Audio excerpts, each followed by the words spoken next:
Ekonomi kelas 11 tahun 2022. Bab 1.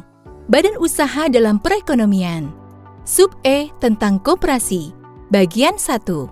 Sobat, sebelum kita membahas lebih jauh tentang koperasi, kita akan mengenal sejarah koperasi yang ada pada poin pertama. Koperasi di Indonesia lahir dari sistem kapitalisme yang menyengsarakan kehidupan rakyat. Adanya penderitaan dan kemiskinan tersebut mendorong seseorang yang bernama Raden Arya Wirya-Atmaja yang berasal dari Purwokerto untuk mendirikan sebuah bank guna membantu kehidupan rakyat dan membantu pegawai negeri yang terjerat hutang rentenir dengan bunga tinggi pada tahun 1896. Pada saat itu, Raden Arya Wirya-Atmaja mendirikan sebuah bank untuk pegawai negeri yang diberi nama Bank Pertolongan Tabungan. Sistem yang dipakai adalah dengan mengadopsi sistem koperasi kredit dari Jerman. Setelah beberapa lama, bank tersebut diubah menjadi koperasi. Kemudian, pada tahun 1908, Raden Sutomo melalui Budi Utomo berusaha mengembangkan koperasi. Akan tetapi, usaha tersebut tidak berhasil karena tidak mendapatkan dukungan dari rakyat. Hal ini disebabkan karena masih rendahnya kesadaran masyarakat terhadap koperasi. Pada tahun 1913, Serikat Dagang Islam atau SDI, yang kemudian berganti nama menjadi Serikat Islam atau SI, menjadi pelopor berdirinya koperasi industri kecil dan kerajinan. Koperasi ini pun tidak bertahan lama, disebabkan oleh beberapa faktor. Di antaranya, karena masih rendahnya pendidikan, kurangnya penyuluhan koperasi, dan sedikitnya pimpinan koperasi pada saat itu. Setelah itu, perkembangan koperasi di Indonesia menunjukkan tanda-tanda yang menggembirakan. Pada tahun 1939, koperasi di Indonesia tumbuh pesat mencapai 1.712 unit koperasi. Dari sekian banyak jumlah koperasi, sebanyak 172 terdaftar di pemerintah, dengan jumlah anggota mencapai 14.134 orang. Pada tanggal 12 Juli 1947, untuk pertama kalinya, Gerakan Koperasi di Indonesia mengadakan Kongres Koperasi pertama di kota Tasikmalaya. Tanggal tersebut kemudian diperingati sebagai hari lahirnya koperasi. Namun setelah itu, koperasi kembali terombang-ambing ketika Indonesia menerapkan sistem demokrasi liberal pada periode 1945 hingga 1967. Lalu, bagaimana kabar koperasi saat ini ya sobat? Nanti kita bahas lebih lanjut ya. Sekarang kita pahami dulu makna dari koperasi itu sendiri, yang akan dibahas pada poin kedua, yaitu tentang pengertian koperasi. Koperasi berasal dari cooperation. Co yang artinya bersama, dan operation artinya adalah usaha atau kerja. Menurut Undang-Undang Nomor 25 Tahun 1992, koperasi adalah badan usaha yang beranggotakan orang-orang atau badan hukum koperasi dengan melandaskan kegiatannya berdasarkan prinsip koperasi, sekaligus sebagai gerakan ekonomi rakyat yang berdasar atas asas kekeluargaan. Pengertian lain tentang koperasi dikemukakan oleh Muhammad Hatta sebagai Bapak Koperasi Indonesia. Beliau menyebutkan bahwa koperasi didirikan sebagai persekutuan kaum lemah untuk membela keperluan hidupnya. Koperasi bertujuan untuk menyejahterakan anggota pada khususnya dan masyarakat pada umumnya. Di Indonesia, koperasi berkedudukan sebagai soko guru perekonomian nasional, yaitu sebagai organisasi ekonomi yang berkarakter sosial, sebagaimana yang tertuang dalam Undang-Undang Dasar tahun 1945, Pasal 33, Ayat 1. Itulah sobat, sejarah tentang koperasi dan definisi dari koperasi itu sendiri. Semoga kalian memahami 2 poin dari materi koperasi yang telah kalian dengarkan tadi ya. Selanjutnya, kita akan beralih pada materi koperasi tentang landasan dan asas koperasi. Tetap fokus sobat, dan selamat menyimak. Sobat yang baik, kita lanjutkan materinya pada poin ketiga, yaitu landasan dan asas koperasi. Sebagai soko guru perekonomian, koperasi harus memiliki landasan yang kuat. Adapun landasan koperasi Indonesia meliputi A. Landasan ideal. Berdasarkan Undang-Undang Koperasi Nomor 25 Tahun 1992 menyebutkan bahwa landasan ideal koperasi adalah Pancasila. Pancasila merupakan jiwa dan pandangan hidup negara, bangsa, dan masyarakat Indonesia. Pancasila juga merupakan nilai-nilai unsur yang ingin diwujudkan oleh bangsa Indonesia dalam kehidupan sehari-hari. Selanjutnya, B. Landasan struktural. Landasan struktural koperasi adalah Undang-Undang Dasar 1945 Pasal 33 Ayat 1 yang berbunyi, perekonomian disusun sebagai usaha bersama berdasar atas asas kekeluargaan. Undang-Undang Dasar 1945 merupakan aturan pokok organisasi negara Republik Indonesia yang berdasarkan Pancasila.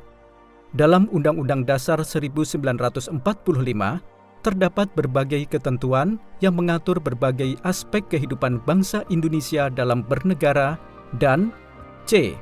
Landasan operasional. Landasan operasional merupakan aturan kerja yang harus diikuti dan ditaati anggota, pengurus, dan pengawas dalam menjalankan tugas di koperasi.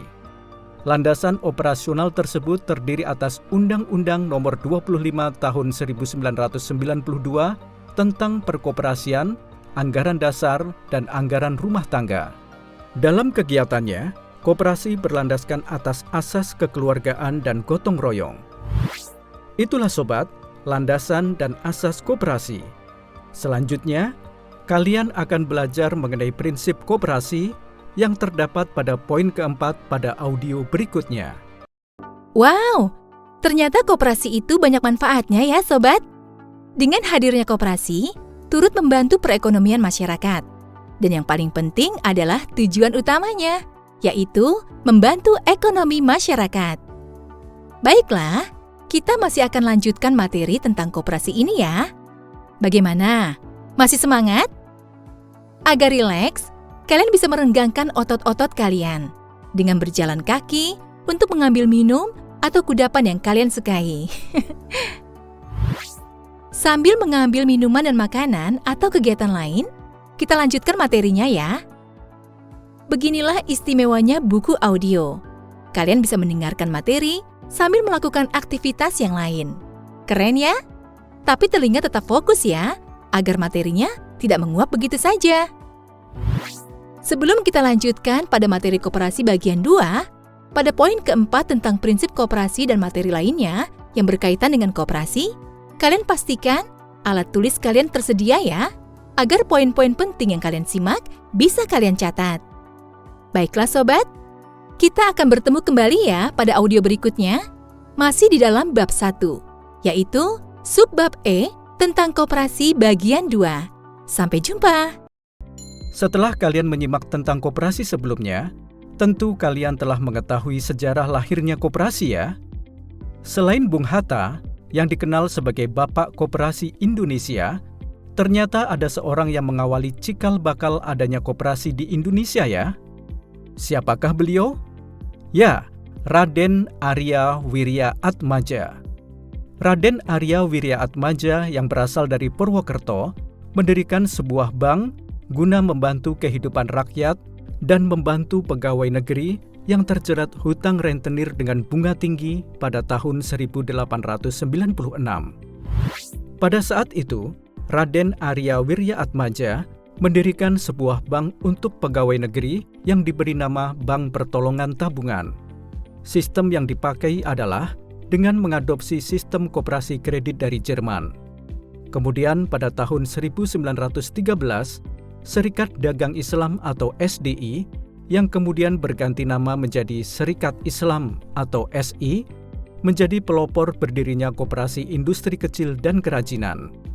Singkat cerita, pada tanggal 12 Juli 1947, untuk pertama kalinya gerakan koperasi di Indonesia mengadakan Kongres Koperasi pertama di kota Tasikmalaya. Tanggal tersebut kemudian diperingati sebagai hari lahirnya koperasi. Nah, itu sejarah singkatnya sobat. Tentu sejarah lengkapnya kalian sudah menyimak pada audio sebelumnya ya. Untuk selanjutnya, kalian akan menyimak materi tentang prinsip koperasi. Dan berikut materi selengkapnya. Selamat menyimak. Sobat yang baik, saat ini kalian telah memasuki materi koperasi pada poin keempat, yaitu tentang prinsip koperasi. Sobat, dalam menjalankan kegiatan usahanya, koperasi berpedoman pada nilai-nilai luhur. Dari nilai-nilai tersebut, tercipta prinsip-prinsip yang mendarah daging dalam pengelolaan koperasi.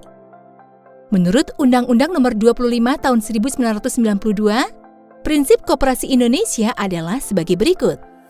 A. Keanggotaan bersifat sukarela dan terbuka. B. Pengelolaan dilakukan secara demokrasi. C. Pembagian SHU dilakukan secara adil sesuai dengan besarnya jasa usaha masing-masing anggota. D. Pemberian balas jasa yang terbatas terhadap modal. E. Kemandirian. F. Pendidikan perkoperasian. Dan G. Kerjasama antar koperasi. Sobat, perlu kalian ketahui bahwa dua prinsip koperasi terakhir dilakukan dalam rangka mengembangkan koperasi, agar koperasi lebih maju dan berkembang. Selanjutnya, kita akan bahas poin kelima, yaitu jenis koperasi. Setiap koperasi memiliki jenis dan lapangan usaha yang berbeda-beda, sobat. Adapun jenis koperasi yang berkembang di Indonesia adalah sebagai berikut. A. Berdasarkan bentuknya. 1. Koperasi primer. Koperasi yang beranggotakan orang per orang dengan jumlah minimal 20 orang. Contohnya adalah koperasi unit desa atau KUD dan koperasi pegawai. 2. Koperasi sekunder. Koperasi sekunder adalah koperasi yang beranggotakan badan usaha koperasi. Untuk membentuk koperasi sekunder, diperlukan minimal 3 koperasi yang sudah berbadan hukum. Contohnya, Koperasi Pemuda Indonesia atau Kopindo yang beranggotakan koperasi mahasiswa atau Kopma di Indonesia. Selanjutnya, B. Berdasarkan lapangan usaha. 1. Koperasi Simpan Pinjam atau KSP. Koperasi Simpan Pinjam atau KSP adalah koperasi yang melaksanakan kegiatan usahanya hanya usaha simpan pinjam. 2. Koperasi Konsumsi. Koperasi konsumsi adalah koperasi yang menyalurkan barang-barang konsumsi kepada para anggota dengan harga layak dan murah, serta berusaha membuat sendiri barang-barang konsumsi untuk keperluan anggota. 3. Koperasi Produsen. Koperasi produsen adalah koperasi yang anggotanya orang-orang yang mampu menghasilkan barang, seperti Koperasi Peternak Susu Sapi di Pangalengan, Jawa Barat. Nah, itulah sobat, jenis-jenis koperasi yang ada di Indonesia. Apapun jenis koperasi, tujuannya adalah saling membantu.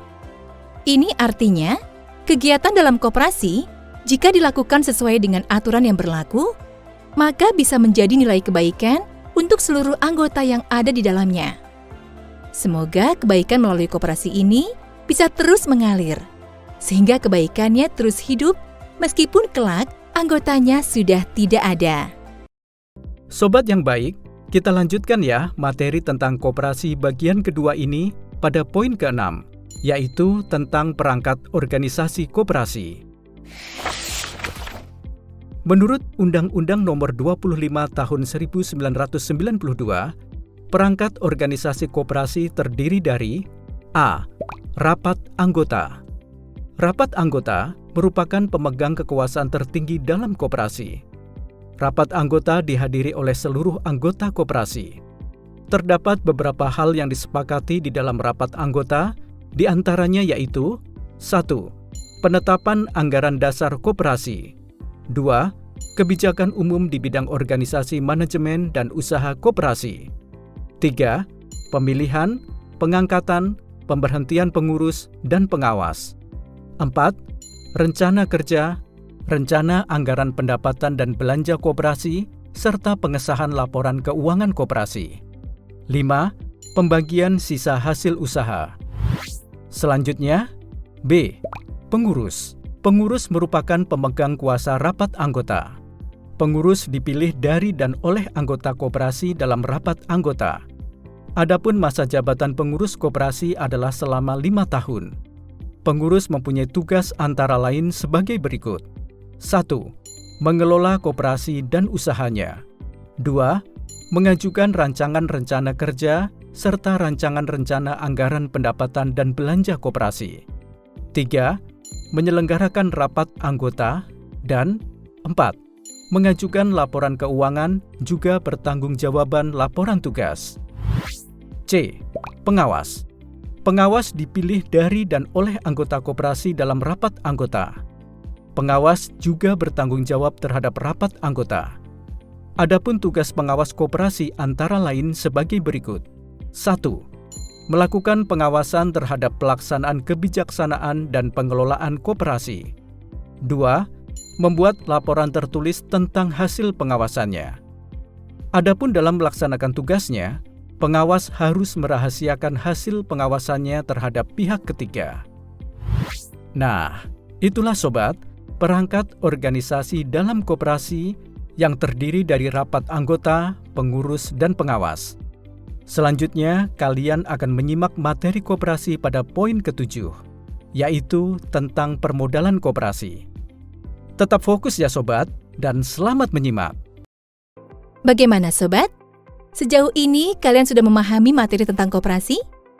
Jika ingin mengulang kembali materi ini, kalian bisa memutarkan kembali audionya ya. Bila perlu, kalian juga bisa mencatat poin-poin penting pada materi ini. Setelah kalian memahami materinya, kalian akan lebih mudah dalam mengerjakan lembar aktivitas yang akan kami jelaskan pada audio berikutnya. Pastikan kalian siapkan catatannya ya, dan tetap jaga konsentrasi kalian. Sampai jumpa pada materi pada poin ke-7 tentang permodalan koperasi yang ada pada subbab E bagian 3. Tetap semangat sobat! Sobat yang baik, kita bertemu lagi pada materi tentang koperasi. Kini saatnya kalian menyimak materi koperasi pada poin ke-7, yaitu tentang permodalan koperasi. Kalian sudah siap? Kita mulai ya. Jaga konsentrasi kalian dan selamat menyimak. Masih berbicara tentang koperasi. Sobat, saat ini kalian akan menyimak materi koperasi pada poin ke-7, yaitu tentang permodalan koperasi. Sobat, menurut Undang-Undang Nomor 25 Tahun 1992, Pasal 41, modal koperasi terdiri dari modal sendiri dan modal pinjaman. Adapun modal sendiri koperasi terdiri dari A. Simpanan pokok. Simpanan pokok merupakan simpanan yang dibayarkan oleh anggota pada saat mendaftar menjadi anggota koperasi. B. Simpanan wajib. Simpanan wajib merupakan iuran wajib yang harus dibayarkan anggota setiap periode tertentu, bisa per minggu atau per bulannya. Baik simpanan pokok ataupun simpanan wajib yang bisa diambil kembali oleh anggota ketika anggota tersebut mengundurkan diri dari keanggotaan koperasi. C. Dana cadangan. Dana cadangan diperoleh dari penyisihan sisa hasil usaha atau SHU dan digunakan untuk menutup kerugian koperasi apabila diperlukan. D. Hibah. Hibah adalah sejumlah uang atau barang modal yang diterima dari pihak lain yang bersifat pemberian dan tidak mengikat. Adapun modal pinjaman koperasi bersumber dari A. Anggota. B. Koperasi lainnya. C. Bank dan lembaga keuangan lainnya. D. Penerbitan obligasi surat hutang lainnya. Dan E. Sumber lain yang sah. Nah, itulah sobat, permodalan yang ada dalam organisasi koperasi. Selanjutnya, kalian akan menyimak materi tentang peranan koperasi pada poin ke-8, yaitu tentang peranan koperasi dalam perekonomian. Menurut Undang-Undang Nomor 25 Tahun 1992, koperasi memiliki peranan yang sangat penting untuk perekonomian Indonesia. Adapun peranannya adalah sebagai berikut. A. Membangun dan mengembangkan potensi dan kemampuan ekonomi anggota pada khususnya dan masyarakat pada umumnya untuk meningkatkan kesejahteraan ekonomi dan sosialnya. B. berperan serta secara aktif dalam upaya mempertinggi kualitas kehidupan manusia dan masyarakat. C. Memperkokoh perekonomian rakyat sebagai dasar kekuatan dan ketahanan perekonomian nasional dengan koperasi sebagai soko gurunya. D. Berusaha untuk mewujudkan dan mengembangkan perekonomian nasional yang merupakan usaha bersama berdasarkan atas asas kekeluargaan dan demokrasi ekonomi. Demikian Sobat, materi tentang peranan koperasi dalam perekonomian. Ternyata sangat berperan penting ya, membantu memperkuat perekonomian bangsa. Selanjutnya Sobat, kalian masih akan mendengarkan materi tentang koperasi, yaitu materi tentang perhitungan sisa hasil usaha atau SHU. Tetap jaga fokus kalian ya. Sobat, setelah kalian menyimak materi tentang peranan koperasi, selanjutnya kita akan bahas materi tentang perhitungan sisa hasil usaha atau SHU. Kita mulai saja ya, materi pada poin ke-9, yaitu tentang perhitungan sisa hasil usaha atau SHU. Sobat, salah satu pembeda antara koperasi dengan badan usaha lainnya, yaitu adanya sisa hasil usaha atau SHU.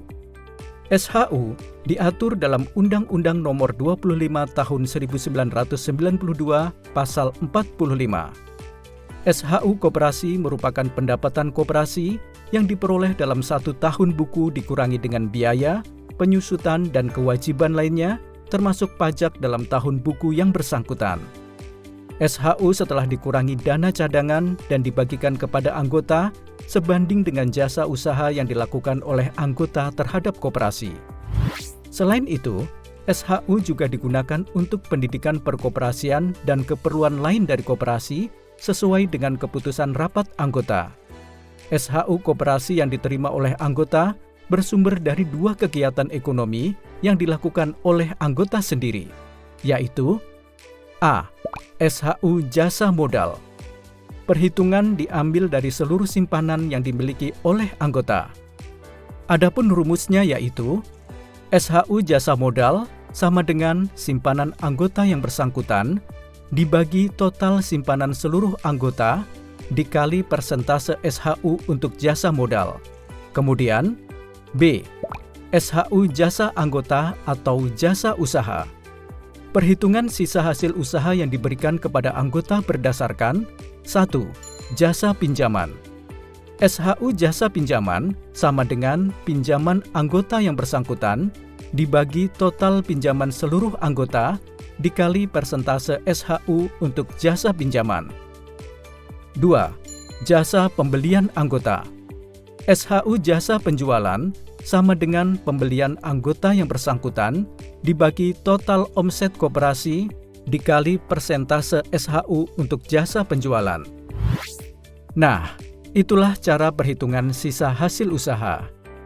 Untuk lebih memahami materi tentang perhitungan sisa hasil usaha atau materi tentang koperasi lainnya, kalian bisa mengerjakan lembar aktivitas yang akan kami jelaskan pada audio berikutnya.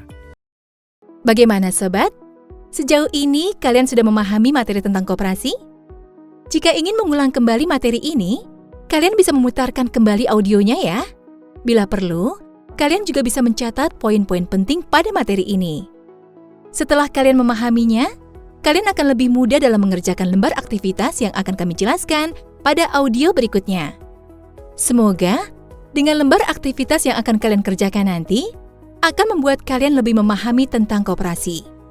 Oh ya Sobat, untuk menyimak lembar aktivitas ini, kalian perlu berkonsentrasi lebih agar memahami dengan baik tugas yang harus kalian kerjakan.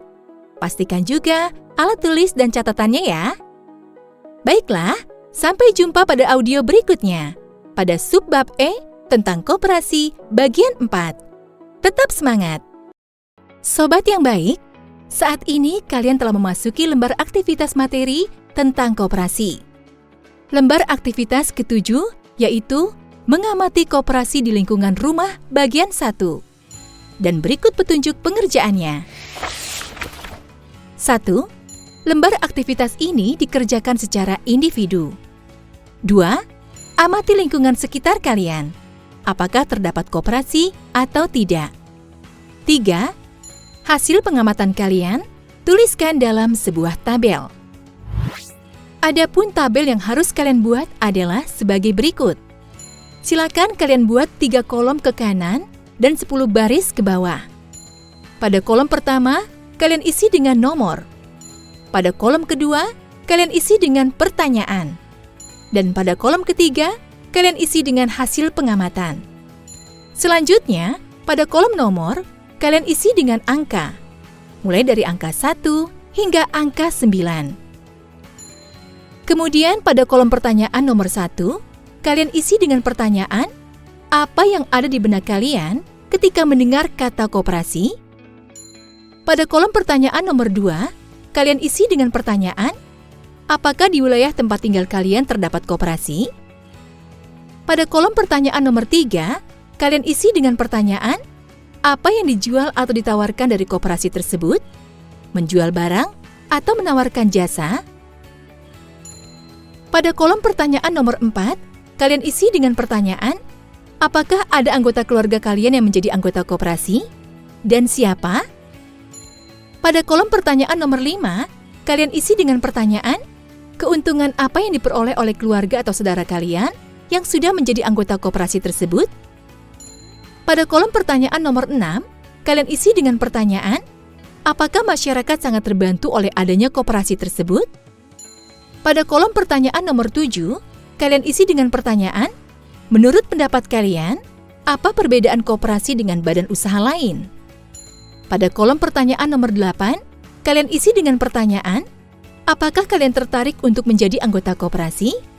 Dan pada kolom pertanyaan nomor 9, kalian isi dengan pertanyaan, hal apa saja yang harus kalian ketahui sebelum kalian memutuskan untuk menjadi anggota koperasi?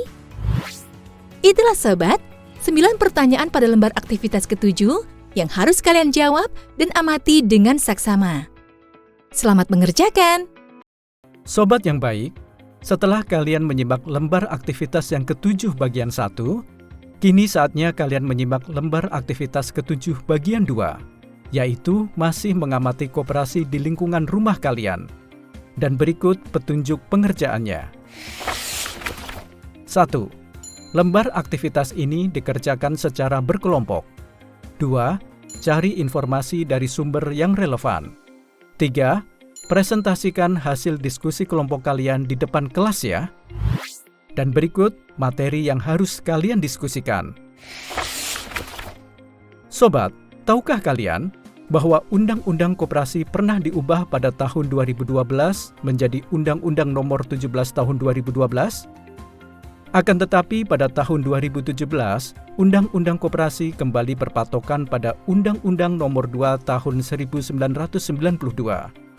Berdasarkan informasi tersebut, 1. Mengapa Undang-Undang Koperasi kembali menggunakan Undang-Undang Nomor 25 Tahun 1992? 2. Carilah makna logo koperasi sesuai dengan Undang-Undang Nomor 25 Tahun 1992 dan jelaskan makna dari logo koperasi tersebut. Bagaimana sobat? Apakah kalian memahami lembar aktivitas ke-7 ini? Jika belum memahaminya, kalian bisa bertanya pada guru kalian ya. Baiklah, saat ini kita bisa lanjutkan terlebih dahulu lembar aktivitas yang ke-8, yaitu menghitung sisa hasil usaha atau SHU. Tetap fokus ya sobat. Dan berikut adalah petunjuk pengerjaannya. 1. Lembar aktivitas ini dikerjakan secara berpasangan. 2. Kerjakan soal di bawah ini dengan tepat. Soal pertama. Sebagian data keuangan Koperasi Karimun Indah terdapat simpanan anggota sebesar Rp35 juta dan total penjualan sebesar Rp20 juta. SHU untuk jasa anggota sebesar Rp10 juta dan SHU untuk modal sebesar Rp6 juta. Nadia merupakan salah satu anggota koperasi tersebut. Simpanan Nadia di koperasi sebesar Rp2.450.000. Pertanyaannya, jika Nadia tidak pernah berbelanja di koperasi, hitunglah besarnya SHU yang diterima Nadia. Soal kedua. Koperasi Konsumsi Sehati memiliki data keuangan sebagai berikut. A. Simpanan pokok tiap anggota 6 juta rupiah. B. Simpanan wajib seluruh anggota sebesar 22 juta rupiah. C. SHU yang diperoleh sebesar 56 juta rupiah. Dan omset penjualan selama setahun sebesar 168 juta rupiah. Pembagian SHU menurut rapat anggota diantaranya 1. Jasa modal atau simpanan 25%. 2. Jasa anggota 30%. Jika Melani anggota aktif koperasi yang telah membayar simpanan pokok dan simpanan wajibnya sebesar Rp600.000, sedangkan jumlah pembelian yang dilakukannya ke koperasi sebesar Rp8.400.000, maka hitunglah jumlah SHU yang diterima Melani. Soal ketiga. Koperasi Maju Terus memiliki SHU sebesar Rp80 juta. Pembagian SHU ditetapkan sebagai berikut. A. Jasa modal 20%. B. Jasa penjualan 50%. C. Jasa pengurus 10%. D. Jasa pendidikan 5%. E. Dana cadangan 15%. Adapun modal simpanan koperasi sebesar Rp100 juta dengan total penjualan dalam setahun Rp200 juta. Jika Hairul memiliki simpanan sebesar Rp10 juta dan telah melakukan pembelian sebesar Rp20 juta, hitunglah besarnya SHU yang diterima Hairul. Soal keempat. Berikut ini merupakan data keuangan Koperasi Tanjung Pandan Makmur. A. Total SHU tahun 2021 Rp90 juta. B. Simpanan wajib Rp50 juta. C. Simpanan pokok Rp28 juta. D. Omset penjualan koperasi selama 1 tahun Rp102 juta. Dari SHU tersebut dialokasikan A. Jasa simpanan sebesar 40%. B. Jasa usaha sebesar 30%. C. Cadangan koperasi 20%. D. Dana pendidikan 10%. Heri merupakan salah satu anggota koperasi yang memiliki simpanan pokok sebesar Rp1.500.000 dan simpanan wajib sebesar Rp5 juta. Selama setahun, Heri melakukan pembelian di koperasi senilai Rp1.500.000. Hitunglah besaran SHU yang diterima Heri. Baiklah sobat, setelah kalian berkonsentrasi menyimak lembar aktivitas ke-8, kini kalian beralih pada lembar aktivitas ke-9, yaitu kunjungan dan identifikasi profil koperasi. Dan berikut petunjuk pengerjaannya. 1. Lembar aktivitas ini dikerjakan secara berkelompok. 2. Melakukan kunjungan ke salah satu koperasi sukses di daerah kalian. 3. Membuat laporan kunjungan koperasi menggunakan format yang akan kami jelaskan setelah ini. 4. Presentasikan hasil pengerjaan kelompok di depan kelas. 5. Alternatif kegiatan lain, apabila tidak bisa melakukan kunjungan, kalian bisa mencari profil koperasi sukses melalui YouTube atau mencari dari internet atau sumber lain yang relevan. Dan berikut isi laporan kunjungan koperasi. Silakan disimak dengan baik ya sobat. 1. Sejarah koperasi. 2. Company profile koperasi. 3. Susunan kepengurusan. 4. Data jumlah anggota. 5. Usaha-usaha yang dijalankan oleh koperasi. 6. Apakah dalam kegiatannya, koperasi sudah menerapkan dan menggunakan teknologi tertentu? 7. Laporan keuangan yang berisi, apakah koperasi tersebut bisa mengelola keuangannya dengan baik? 8. Kontribusi apa yang sudah koperasi berikan untuk lingkungan sekitarnya? Selanjutnya, penyusunan format laporan kunjungan adalah sebagai berikut. 1. Tulisan dengan font 12 Arial. 2. Spasi 1,5. 3. Margin normal. 4. Laporan dibuat dalam bentuk PowerPoint yang menarik. Dan 5. Lampirkan foto dokumentasi. Bagaimana sobat? Sejauh ini kalian sudah memahami lembar aktivitas materi tentang koperasi? Jika ingin mengulang kembali materi ini, kalian bisa memutarkan kembali audionya ya. Bila perlu, kalian juga bisa mencatat poin-poin penting pada materi ini. Setelah kalian memahaminya, kalian akan lebih mudah dalam mengerjakan lembar aktivitasnya. Semoga, dengan lembar aktivitas yang akan kalian kerjakan ini, akan membuat kalian lebih memahami tentang koperasi, dan kalian bisa melihat secara langsung organisasi koperasi yang ada di lingkungan rumah kalian. Semangat! Dan selamat mengerjakan ya! Baiklah sobat, cukup sampai di sini materi tentang koperasi. Selanjutnya, kita akan bertemu kembali pada audio berikutnya untuk membahas materi tentang manajemen usaha. Tetap sehat dan semangat! Sampai jumpa!